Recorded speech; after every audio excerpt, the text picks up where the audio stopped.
देखो बच्चों, नया सत्र शुरू हो चुका है।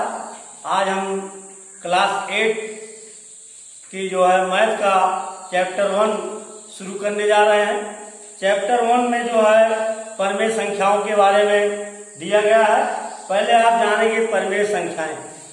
पिछली कक्षाओं में आपने पढ़ा प्राकृतिक संख्या, पूर्ण संख्या, धनात्मक और ऋणात्मक। पहले आप जानेंगे प्राकृतिक संख्या।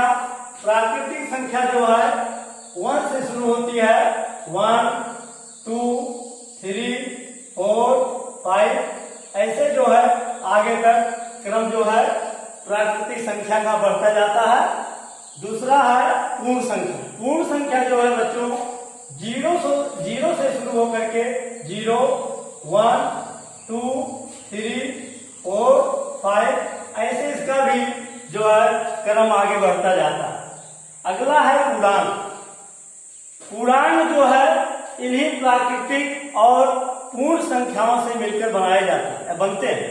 जैसे पूर्णांक धनात्मक भी हो सकता है और पूर्णांक ऋणात्मक भी हो सकता है।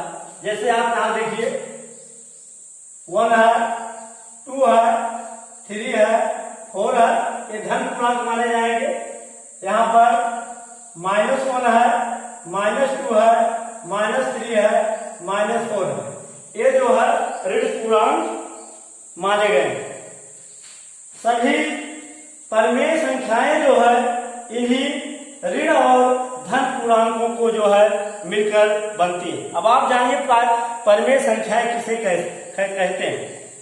ऐसी संख्या जिसको P/Q के रूप में लिखा जा सके और उसका हर जो है अर्थात Q का मान कभी 0 ना हो। अगर Q का मान 0 होगा तो वह जो है भिन्न परिमेय संख्या के अंतर्गत नहीं आएगी।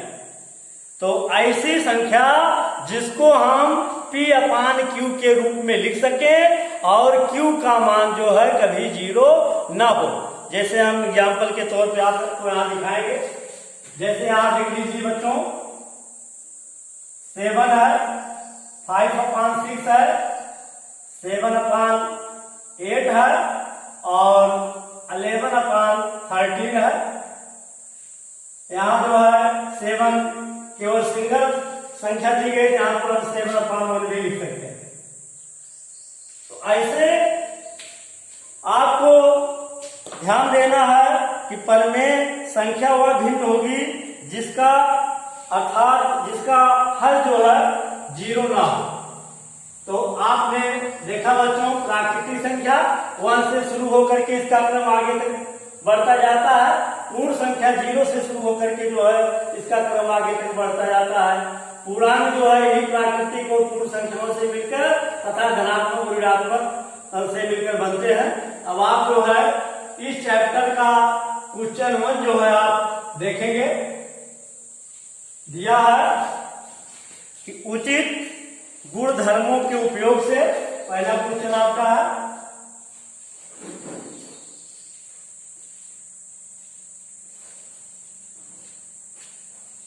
उचित गुण धर्मों के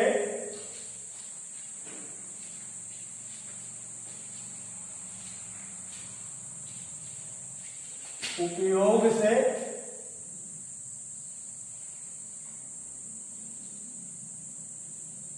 उचित गुणधर्मों के उपयोग से निम्नलिखित का मान ज्ञात कीजिए।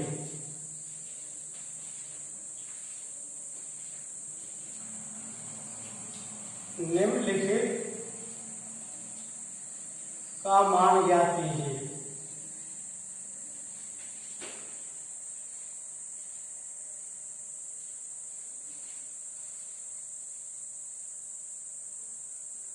देखो बच्चों, इसमें जो है मान ज्ञात करने के लिए कुछ गुण धर्म का जो है प्रयोग किया गया है और उन गुण धर्मों के बारे में पहले हम आपको बताना चाहूंगा। जैसे पहला गुण धर्म है साहचर्य गुण है।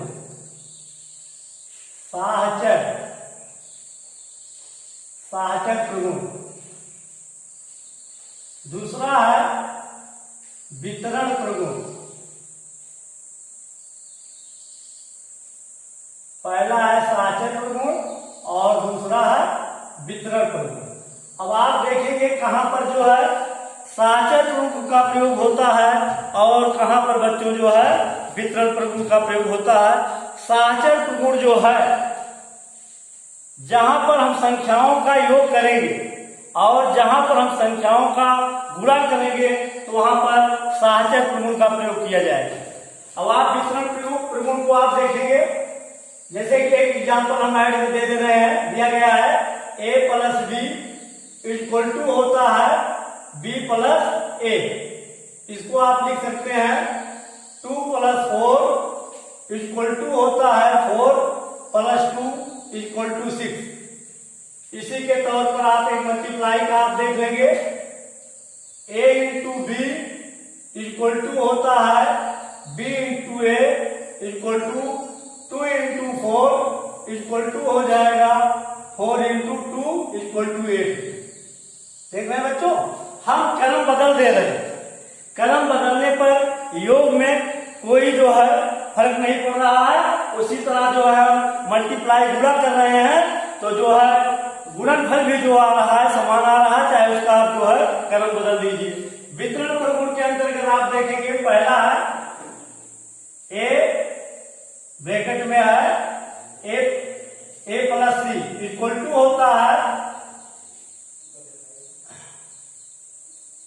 a प्लस ब्रैकेट में b plus C equal to होता है ए बी प्लस ए सी। दूसरा है नियम a माइनस ब्रैकेट में b minus C equal to होता है ए बी माइनस ए सी। ये तो आपका वितरण है। a का मतलब होता है पहली संख्या, b का मतलब होता है दूसरी संख्या और c का मतलब होता है तीसरी संख्या ना।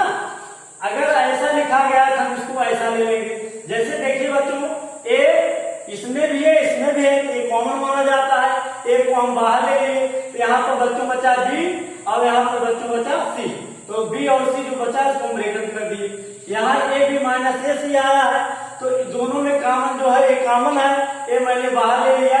उसके बाद यहाँ जो है यहाँ प्लस नहीं होगा बच्चों, तो यहाँ जो है ए मैंने बाहर ले लिया। उसके बाद यहाँ का बचा जो है b माइनस सी ना। अगर ऐसा लिखा गया तो हम ऐसा कर देंगे और ऐसा लिखा गया तो ऐसा कर देंगे। ब्रैकेट के पहले आपको बताया गया है कोई चिन्ह नहीं लगा हुआ है, वहां पर हम मल्टीप्लाई का निशान जो है लगा सकते हैं। अब इसी तरह पर जो है हम इस क्वेश्चन का माने लेसन 1 का था, चैप्टर 1 का पहला क्वेश्चन आपको बताने जा रहे हैं, ध्यान दीजिए। पहला है -2/3 -2/3 इंटू दिया गया है 3/5 प्लस 5/2 माइनस 3/5, उसके बाद दिया है इंटू 1/6। इसी को आपको जो है हल करना है। अब आप देखेंगे कुछ संख्याएं जो है आपस में मेल खा रही हैं तो उसको हम व्यवस्थित क्रम में रख लेंगे। तो व्यवस्थित क्रम में रखने के लिए आप देखेंगे ये दोनों और ये दोनों भाग जो है आपस में मल्टीप्लाई के हैं तो मल्टीप्लाई वाला भाग जो हम एक जगह कर लेंगे। इक्वल टू हो जाएगा आपका -2/3। फिर इसको आप यहां ले आइए तो हो जाएगा ये होगा आपका 3/5 माइनस 3/5 इंटू 1/6। और ये जो प्लस 5/2 है अकेली राशि है, इसको हम लोग लास्ट में ले जाकर कर दे रहे हैं, यहाँ पर हो जाएगा 5/2। इसको हम दर्शाएंगे साहचर प्रगुण। साहचर प्रगुण, प्रगुण नियम लिख सकते हैं आप, प्रगुण के उपयोग से लिख सकते हैं, साहचर प्रगुण के उपयोग से। जैसे क्वेश्चन में दिया गया है गुणधर्मों का उपयोग, इसके अनुसार हमने इसको रख दिया। अब आप यहां देखेंगे कि दोनों पदों में कॉमन राशि क्या है। जैसे एक पद आपका ए हो गया और एक पद ए हो गया। कॉमन राशि आपका देखो 3/5, 3/5 इसमें भी है और 3/5 इसमें भी है। जैसे मैंने आपको बताया भी ए ब्रैकेट में b प्लस सी इक्वल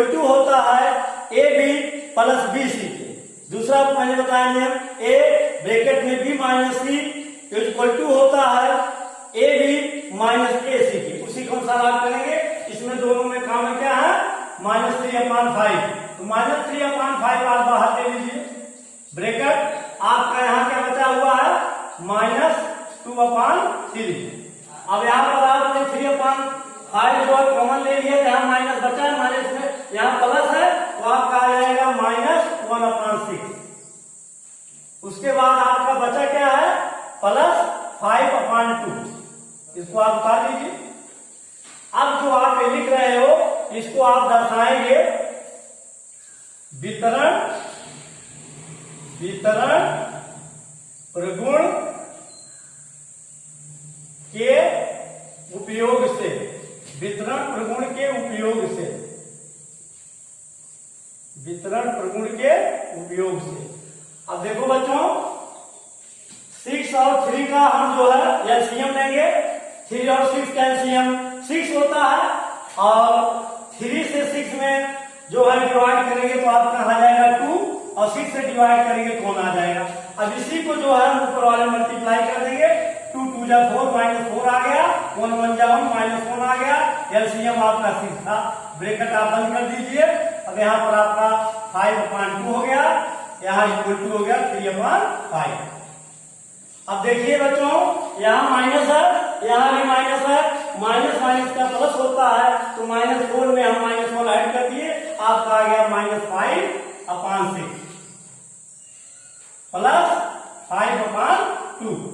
अब यहाँ ब्रैकेट पहले आपको बताया गया कोई चिन्ह नहीं, तो वहां पर हम मल्टीप्लाई मान लेते हैं। अब देखो यहाँ मल्टीप्लाई मान लिया गया, यहाँ 5 है, यहाँ 5 आपका 5 से 5 जो है कट गया, 3 1 जा 3, 3 2 जा 6 = आ गया। यहाँ माइनस माइनस का माइनस होगा, -1/2, -1/2, यहाँ आ गया +5/2। देखो बच्चों, यहाँ हर जो है समान है, यहाँ प्लस है, यहाँ माइनस है, तो प्लस से माइनस हम सब्ट्रैक्ट कर देंगे। 5 से 1 आप सब्ट्रैक्ट कर दिए, 4 आ गया, 4/2। प्लस का मान ज्यादा था इसलिए प्लस मैंने लिखा, 2 1 जा 2, 2 2 जा 4, तो आपका बच्चों आंसर आ गया 2। यही आपका बच्चों 2 आंसर आ गया। Thank you very much. आपका जो है पहला क्वेश्चन हल कर दिया गया है।